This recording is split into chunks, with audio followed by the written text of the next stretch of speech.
Hi guys, it's Keith from Parkenburg Farms here, and today we're going to be planting lettuce.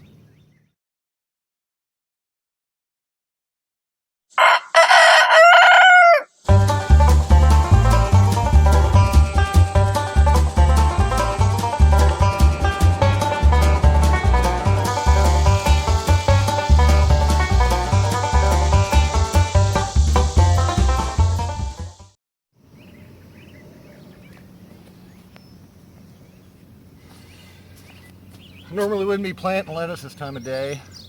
Usually we do it in the evening, but since we've got a good cloud base, everything's coming in from the east today. Everything back there is what we have to worry about.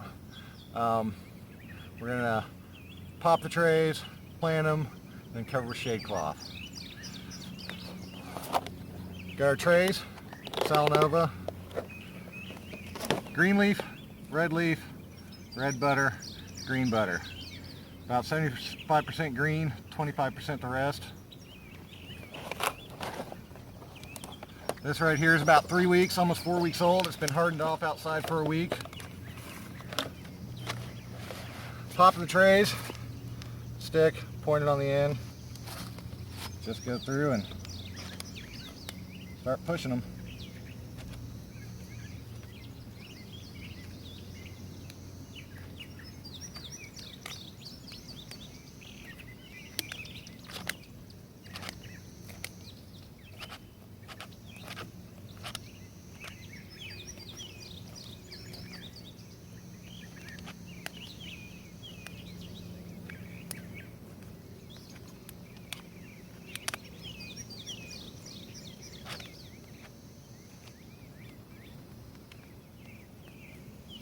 Now we're not actually popping them from the tray, we're just loosening them up.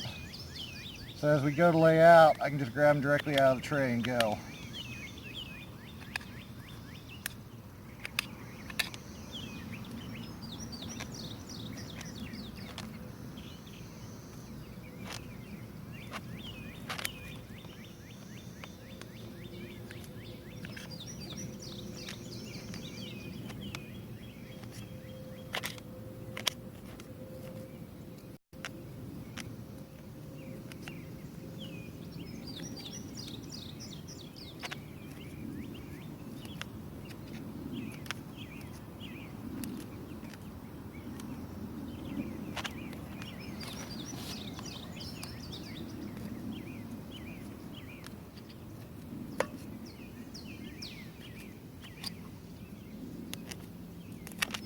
Alright, we'll just keep going with that and start laying out.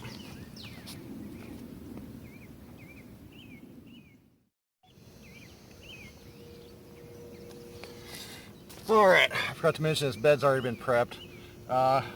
Went through, this is rashes, stripped out all the crop residue, went through, broad forked, added fertilizer, doubled up for the summer harvest.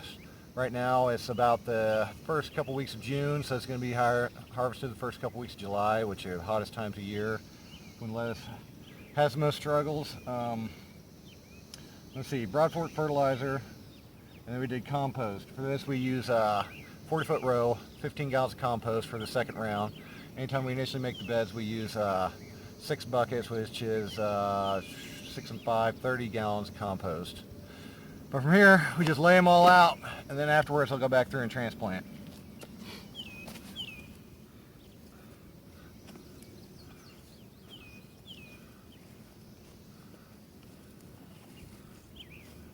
Another thing I forgot to mention as well is right now we're doing 5 rows because it's going to be summer. Typically we do a 4 row, do a 6 on 6, so 6 inches in between row, 6 inches in between plant. This shade cloth, or this ground cover is set up on a 6 and 5, so we got 6 inches in row, 5 inches in between row. We use this for our mini heads as well, but it seems to work great for Salanova in the summer. Plant our green sweets along here, we'll plant our color down the side, and if we have extras we'll plug in about every 4th one with one of the colors.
Camera cut out on me there. We'll just continue laying all these out to the end, and then we'll start plugging them.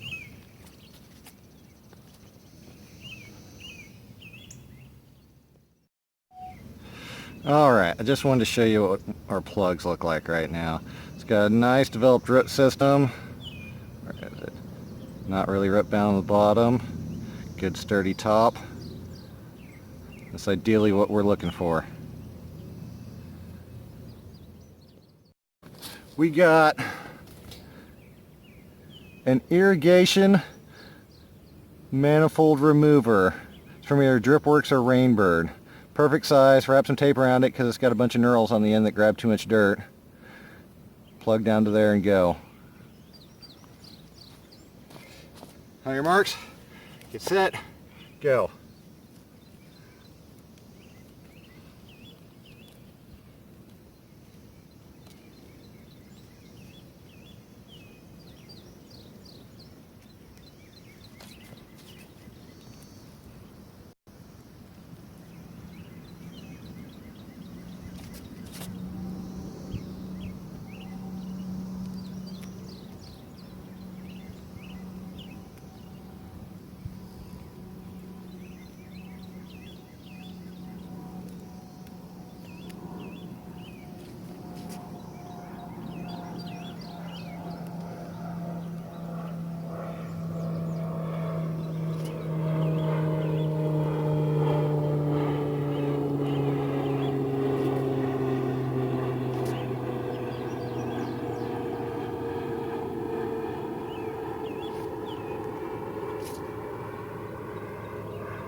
Or we can do it the old-fashioned way, which is even quicker.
Okay, now it's time to put up the shade cloth.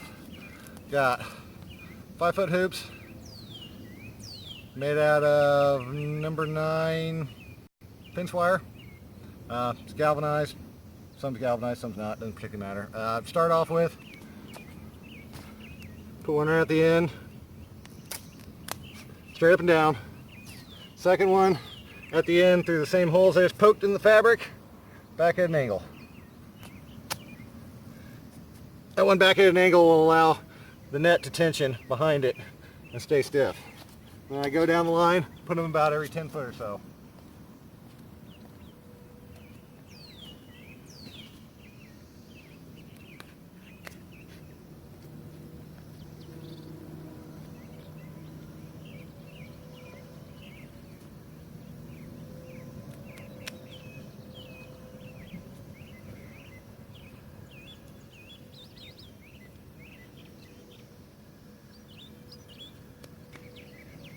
An hour and a half to go through 4.5 pounds of that spring mix. Just the greens, the microgreens.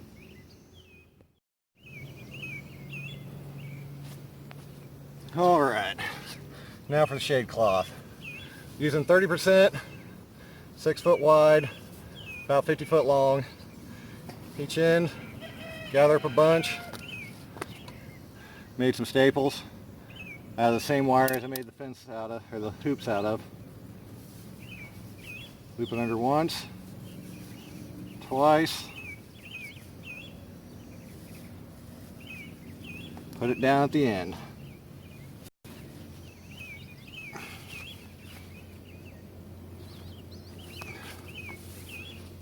And I just stretch it across the top of all the rest of them.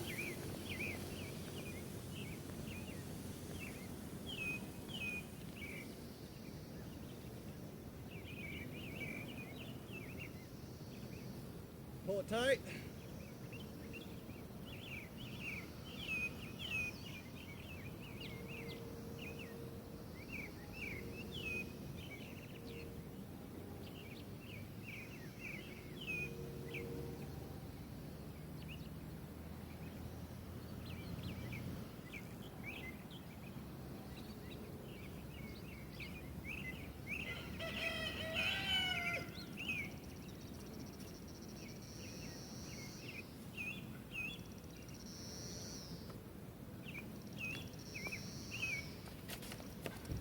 And spread it across top of the hoops.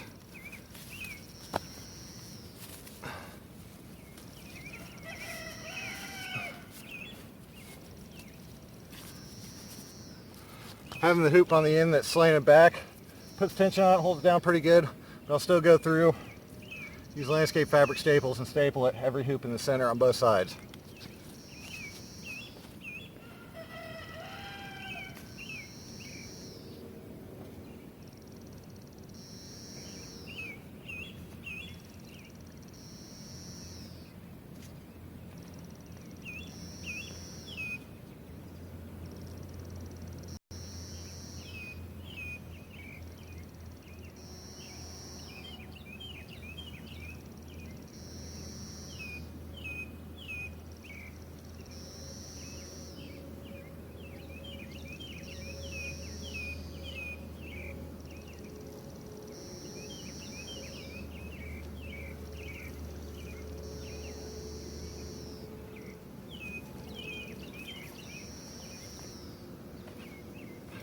All right, now we're ready for irrigation. Hope y'all enjoyed what you saw today and it can be useful to you. Thank you. Have a good day.